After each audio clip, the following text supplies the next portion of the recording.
Les avions militaires français n'ont plus le droit de survoler l'espace aérien algérien afin de se rendre dans la région du Sahel dans le cadre de l'opération Barkhane.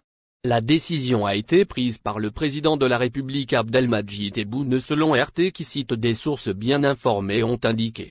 La traversée d'avions militaires français vers la région du Sahel à travers l'espace aérien algérien est un privilège accordé à la France depuis le règne de l'ancien président Abdelaziz Bouteflika, et il est valable depuis 4 ans, rappelle-t-on.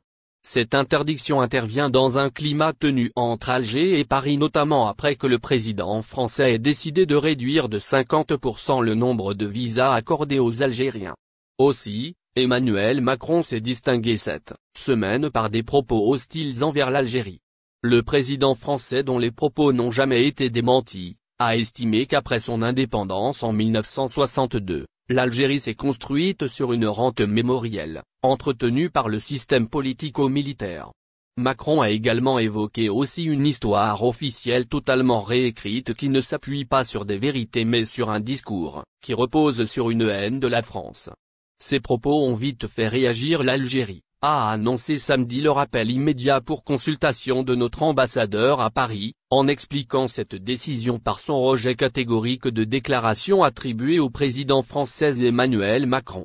À la suite des propos non démentis que plusieurs sources françaises ont attribués nommément au président de la République française, l'Algérie exprime son rejet catégorique de l'ingérence inadmissible dans ses affaires intérieures que constituent les sedites propos, a notamment écrit la présidence dans un communiqué rendu public dans la soirée du samedi. Les propos en question portent une atteinte intolérable à la mémoire des 5 630 000 valeureux martyrs qui ont sacrifié leur vie dans leur résistance héroïque à l'invasion coloniale française ainsi que dans la glorieuse révolution de libération nationale, ajoute la présidence de la République, estimant que les crimes de la France coloniale en Algérie sont innombrables et répondent aux définitions les plus exigeantes du génocide contre l'humanité. Ces crimes qui ne sont pas prescriptibles ne sauraient faire l'objet d'une manipulation des faits et d'interprétations atténuées. Au final, si vous avez aimé la vidéo, n'oubliez pas de vous abonner à la chaîne et d'appuyer sur la cloche pour recevoir nos actualités.